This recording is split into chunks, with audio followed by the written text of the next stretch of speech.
Here's how little we really know about the Trojan War. We're not even sure what year it happened. That said, here we go, explaining this as best we can.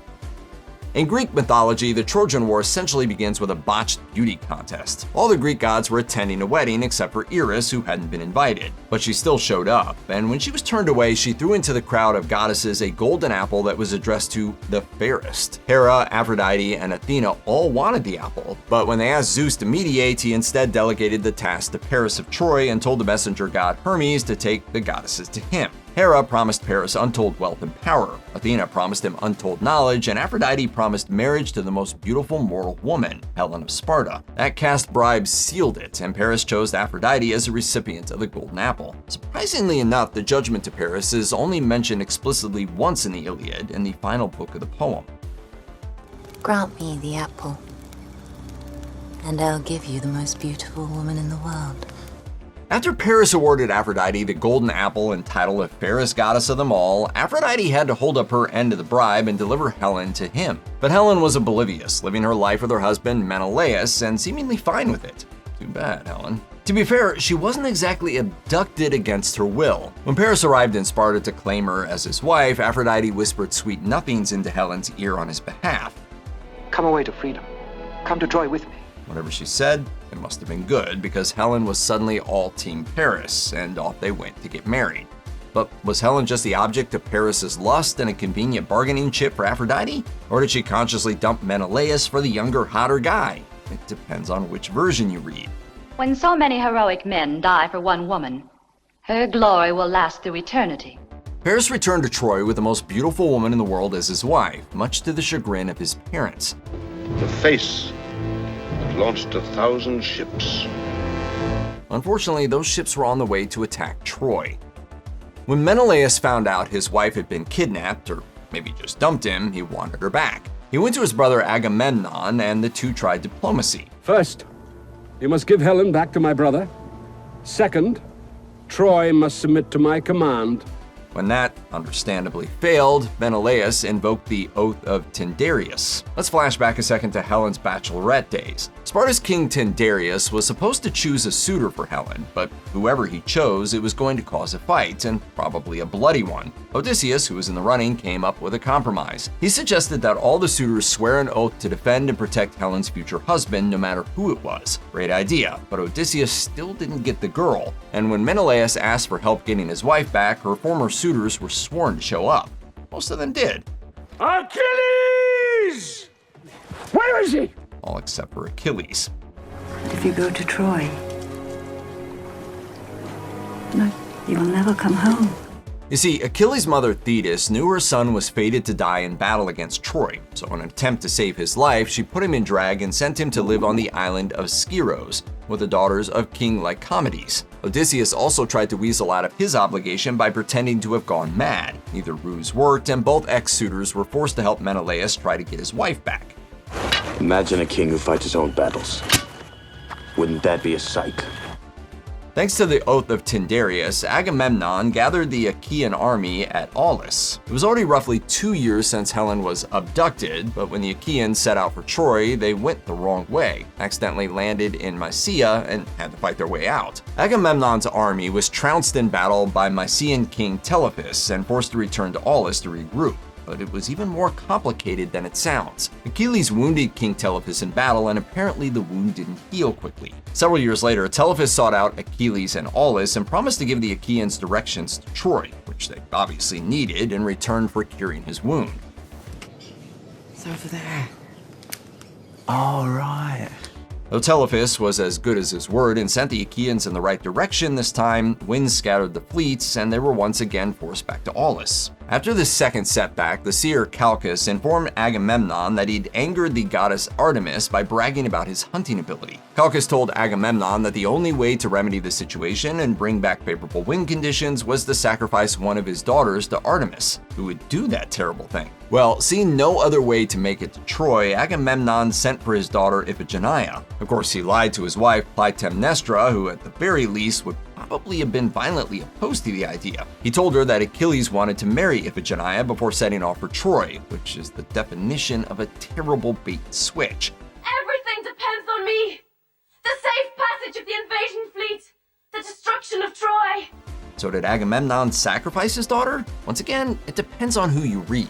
The answer is basically yes, but there's a version of the story where Artemis switches her out for a deer and Iphigenia survives to become a priestess. As for Agamemnon, the sacrifice worked and the winds were finally favorable enough to get the army to Troy. Hopefully he got out of there quick because Clytemnestra never forgave her husband for his betrayal and eventually she killed him for it.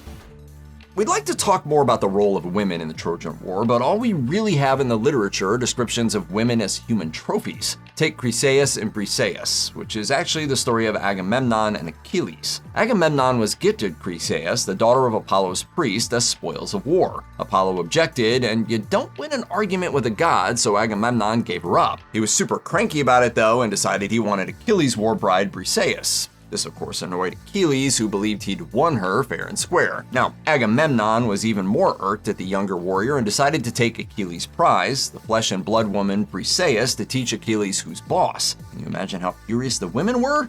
Unfortunately, the ancient writers didn't. But Achilles, now human trophyless and sulking, took his soldiers and went home, leaving Agamemnon to fight all by his lonesome. Meanwhile, Achilles' mother, Thetis, asked Zeus to allow the Trojans to win for a little bit to show Agamemnon he'd never win without Achilles. It's worse than childish, considering how many men's lives were lost for these bruised egos, but enough editorializing. You can't have the whole world, Agamemnon. It's too big, even for you. As the Trojan forces pushed back against the Achaeans, Agamemnon begged Achilles to rejoin the battle in exchange for the return of Briseis and a bunch of other valuable stuff. Achilles was over it. Tell the men to start loading the ship. We're going home. Since Achilles was sitting out the battle, he let his friend Patroclus borrow his armor. The idea was that seeing Achilles' armor on the battlefield would intimidate the Trojans and motivate the Achaean troops. But Achilles sent his friend off with a warning. Whatever you do, don't go to the walls of Troy. Stick to defending the Achaean camps from the Trojans. At first, Patroclus did remarkably well, pushing back the Trojans and even killing Trojan hero Sarpedon. But his success went to his head, and he soon forgot his promise to Achilles. Patroclus headed to the walls of Troy. At that point, Apollo, who was still in a godly snit, attacked the Achaean army, shattering Patroclus' spear and smashing the armor off of him. Now exposed, Patroclus was killed by Hector. We thought he was you, my lord. He wore your armor. Upon learning that his friend was dead, Achilles gathered his army and headed back into the fray, ready for revenge. Fast forward to just after Hector's death, the Trojans had lost their best fighter and needed serious help. King Memnon of Ethiopia came with his troops, but Achilles soon slayed him in battle. The Amazons, a band of female warriors, also came to support the Trojans. Achilles fought Amazon queen Penthesilea and killed her, but at the very last moment their eyes locked and he fell in love with her. Too late, Achilles. Finally, after watching Achilles lay waste to the Trojan allies, the gods decided enough was enough. At Aphrodite's suggestion, Apollo guided an arrow shot by Paris directly into Achilles' heel. If you don't know, Achilles' mother dipped baby Achilles into the river Styx to make him immortal, but because she was holding him by his tiny little heel, that part was his, Achilles' heel. We'll ignore the anatomical fact that the heel is not necessary to sustain life and skip to the important parts. Achilles was dead. After Achilles died, there was the inevitable fight over who got to keep his stuff. Ajax and Odysseus managed to get the corpse to the Achaean ships, where Achilles was cremated and his ashes mixed with those of his friend Patroclus. But what about his armor? It was top of the line, made by Hephaestus, the Greek god of smithing and forging. The Achaeans decided that Achilles' armor should go to the hero most equal to him. Odysseus and Ajax both thought they deserved the title, but instead of fighting for it, Odysseus suggested letting the kings decide. Odysseus and Ajax made their cases to the kings, and since Odysseus was a better speaker, he walked away with Achilles' armor, which he then gave to Achilles' son, Neoptolemus. Meanwhile, Ajax was plotting his revenge. In the middle of the night, he snuck back to camp and killed every Achaean he could, or so he thought. But the goddess Athena had made Ajax mad, and in his madness, he was slaughtering livestock instead of Greeks. When he woke up and saw what he'd done, a humiliated Ajax killed himself by falling on his sword. With one prophecy fulfilled, the seer Calchas informed the Achaeans of something else on the horizon. According to this new prophecy, they needed the bow and arrows of Heracles to defeat the Trojans.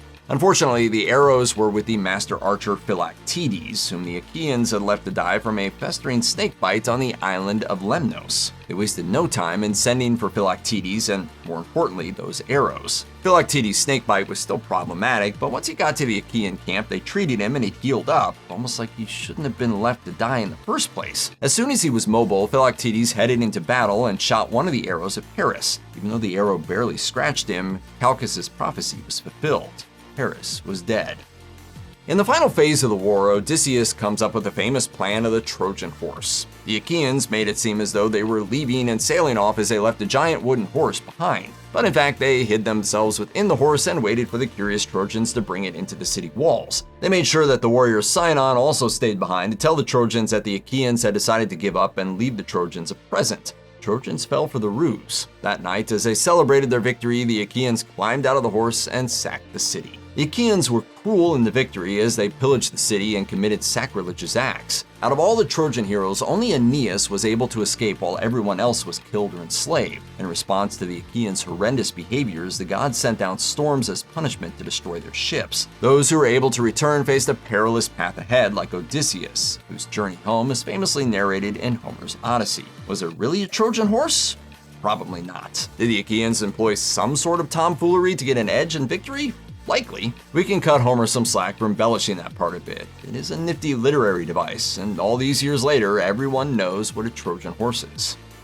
Homer's The Iliad is the most famous telling of the Trojan War story, but its historical authenticity wasn't always accepted as fact. In the 17th century, Blaise Pascal wrote, Homer produced a story which he offered as such and was accepted as such, for no one doubted that Troy and Agamemnon had existed any more than the Golden Apple. He did not think he was making a history of it, merely an entertainment. But it turns out there's more truth to Homer's tale than initially thought. In the 19th century, a Prussian businessman named Heinrich Schliemann went to what is now Turkey in an attempt to find the location of the Trojan War. In his excavations, he found numerous archaeological treasures that corresponded to the correct location, if not necessarily the correct time period of Troy. Modern archaeologists later confirmed that these findings correlated with the existence of a city as well as its destruction. So despite Homer's embellishments, he knew his history.